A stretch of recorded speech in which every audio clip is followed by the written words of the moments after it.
Hey everybody, today's video we're going to weigh in on this big debate, low carb or low fat diets.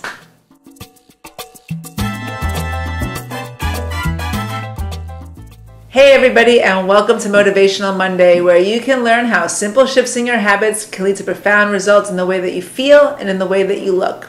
You might have seen a couple of weeks ago that a study came out that was financed by the National Institutes of Health that discussed the benefit and the controversy of having a low-fat versus a low-carbohydrate diet. Today we're going to talk about this very issue.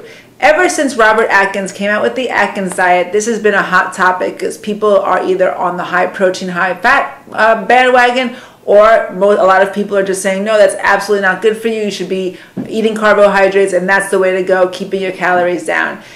And so what's the truth? What do people do? This is a question I get often. And this study seemed to address it in a very succinct way, and we're going to go over all the points of that study.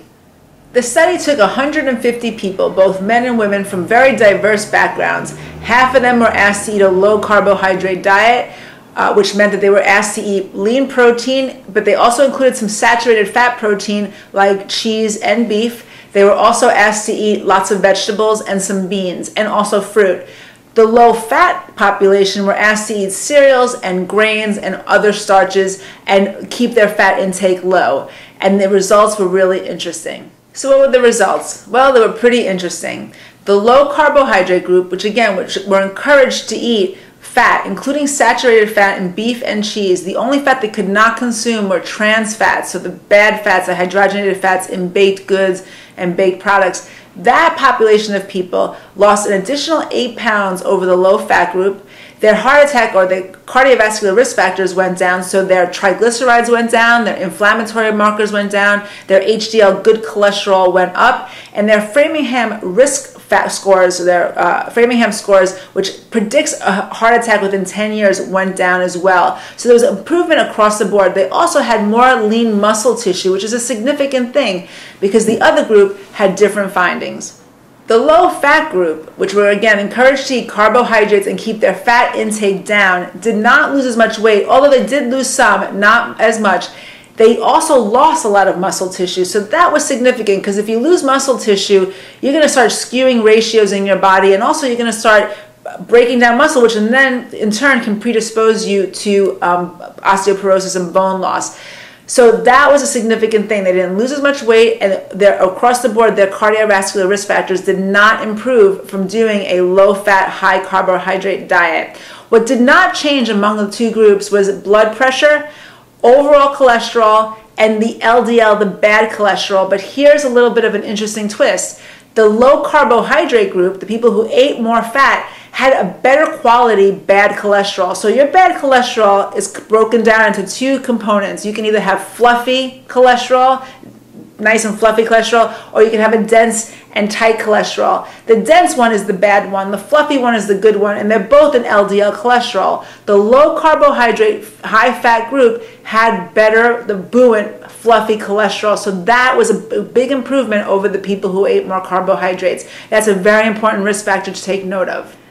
So what do? It's still kind of murky, right? I mean, there's a lot of information. It's clear that this is a better diet for heart disease. That's great. We know that. But what the study does not address is how this diet would impact somebody long term. What would all that protein do for kidney disease? What would it do for cancer? Like, these are all important things that you want to look at. So what you want to strive for always is moderation. Personally, I always recommend a whole foods diet. So what does that mean? That means eating foods as they exist in nature. I do recommend some animal protein, lean sources whenever possible, and modest amounts. You don't want to eat a 12-ounce steak. Nobody needs to do that. But 4 ounces of protein, especially if it's fish or chicken, always organic and grass-fed if you can get it, is absolutely fine to do. But you want to balance it out with lots of vegetables. You want to have plenty of that, and you want to have some beans, and you want to have some fruit in your diet. Personally, I don't eat a lot of grains, and I don't recommend a lot of grains to my clients because they have been shown to be pro-inflammatories, but I don't disregard them across the board. I recognize there are some benefits to having them, especially, let's say, for dinner, you can have some rice or some rice pasta, brown rice pasta, because they help produce serotonin and help you sleep, and getting quality sleep is as important for your health and your heart, your cardiac risk factors as anything else. So strive for balance. Try to lower the grains if you have lots of inflammatory conditions or you have any heart issues, but don't exclude them across the board, because if you do, you're going to maybe run into trouble down the road. So keep in mind that this study happened over the course of 1 year. We have no way of knowing what that diet's going to do long term, and that's what we want to focus on, is how we feel in 10 years, 20 years, 30 years, and on and on. So you want to strive for balance. Try to find a diet that helps you feel great, helps you have energy, helps you keep your inflammation down. If you're feeling achy all the time, you have inflammation. That's something to look at. If you have high blood pressure, you have inflammation. So maybe changing your diet to help accommodate that or help to change that is key for you. Go by how you feel. You should feel energized, you should not have pain, you should feel good, and you should be sleeping well. Those are the things to be looking for. So start changing your diet in ways to help you achieve that. So I hope that cleared up some things for you, some questions for you. I am sure that this study will not be the last study on this subject. It is a big controversial issue with two sides that are very passionate about their positions. So I'm sure we will see other studies down the road. But for now, I would say it is important to have quality fats in your diet, like olive oil, avocado, nuts and seeds. Lean protein can be good for you as well. Lots of vegetables. That's another thing that was big on that diet. Both groups were encouraged to eat as many vegetables as possible. They are medicine for you, and strive for balance. So what are your thoughts on the issue? I'd love to hear from you. I am sure that there's lots of people out there with differing opinions. So come on over to the blog and make a comment there. It's fine if you comment on YouTube, but however, it's hard for me to get to all you YouTube commenters because there's just so many of you. So the link is right below. If you come on over to the blog, I would love to hear what you have to say. I'm sure you have an opinion, and it would be fascinating to get a conversation going between all of you.